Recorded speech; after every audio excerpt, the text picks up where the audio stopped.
కూకట్పల్లి బాలిక హత్య కేసులో రోజుకో కొత్త కోణం వెలుగులోకి వస్తోంది.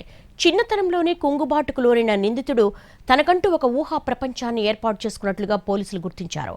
కరుడుగట్టిన నేరస్తులే కాదు, చుట్టూ ఉండే పరిస్థితులు కూడా కొన్నిసార్లు మనుషుల్ని రాక్షసంగా మారుస్తాయని విశ్లేషిస్తున్నారు. ఇందుకు 10 ఏళ్ల బాలికను కిరాతకంగా హత్య చేసిన బాలుడి నేర కథాచిత్రమే ఉదాహరణ అంటున్నారు. కూకట్పల్లిలో 10 ఏళ్ల హత్య రాష్ట్ర వ్యాప్తంగా చర్చనీయాంశంగా మారిందే. 10th విద్యార్థి కిరాతకంగా హత్య చేశాడు అంటే నమ్మలేకపోతున్నారు. 10వ తరగతి చదివే పిల్లాడు ఇంత కర్కశంగా ఎలా మారాడు? చిన్నపాటి ఘాటు పడితేనే భయపడే వయసులో అంత దారుణంగా ఎలా చంపాడు? పోలీసుల నుంచి సగటు వ్యక్తి వరకు వేధిస్తున్న ప్రశ్నలివి. బయటికి చిన్నవిగా కనిపించే సమస్యలు పసి మనసుపై తీవ్ర ప్రభావం చూపుతాయనేందుకు ఈ బాలుడే నిదర్శనమని పోలీసులు చెబుతున్నారు. అమాయకంగా కనిపించే పిల్లాడు ఈ హత్య చేశాడు అంటే తొలుత పోలీసులే నమ్మలేకపోయారు. చివరికి అతడు చెప్పిన కారణం విన్నాక విస్మయానికి గురయ్యారు. పిల్లాడి మొబైల్ ఫోన్లో చూసినవన్నీ నేరాలకు సంబంధించిన అంశాలు. నేరం చేశాక ఎలా తప్పించుకోవచ్చనే వీడియోలే ఉన్నాయి.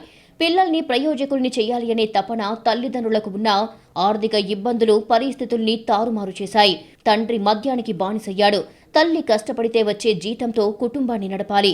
బక్కపల్చగా ఉండే అతడి రూపాన్ని చూసి కొందరు హేళన చేశారు. ఎగతాళిని తట్టుకోవడం తెలియని వయసులో ఇంట్లో నిత్యం తల్లిదండ్రులు గొడవ పడటం భరించలేకపోయాడు. బుద్ధిగా బడికెళ్లాల్సిన ప్రాయంలో మనసంతా గజిబిజిగా మారింది. అమ్మను చూస్తే జాలి, నాన్నను పలకరించాలంటే భయం. ఎటువంటి పరిస్థితుల మధ్య నలుగుతూ వెబ్ సిరీస్లో, యూట్యూబ్లో, సీరియల్లో, హారర్ సినిమాలతో తనదైన ప్రపంచాన్ని వెతుక్కున్నాడు. అడ్డొచ్చిన వారిని హతమార్చేందుకు సిద్ధమనింతగా మారాడు. తాను చెయ్యబోయే నేరం ఎంత పగడ్బందీగా ఉండాలి అనేది ప్రణాళిక రూపొందించుకున్నాడు. దానికి వచ్చిరాని ఇంగ్లీష్లో అక్షర రూపమిచ్చాడు. ఎవరైనా అడ్డుకుంటే బెదిరించాలి, దొంగతనం చేశాక గ్యాస్ లీక్ చేసి ఇంటిని పేల్చేయాలి అని రాసుకున్నాడు. దీనికి ప్రేరణ అతడు చూసిన వెబ్ సిరీస్లో నేరాలకు సంబంధించిన యూట్యూబ్ వీడియోలేనని పోలీసులు నిర్ధారించారు. పోలీసులు అదుపులోకి తీసుకుని ప్రశ్నించేటప్పుడు నిందితుడు నింపాదిగా సమాధానమిచ్చినట్లు తెలుస్తోంది. చంపాలనే ఉద్దేశం లేదని, కేవలం బెదిరిద్దామని అనుకున్నాను అంటూ అమాయకంగా చెప్పినట్లు సమాచారం. సహస్ర చెల్లి లాంటిదని, ఎటువంటి తప్పు చేయలేదంటూ బదులిచ్చినట్లు పోలీసులు చెబుతున్నారు.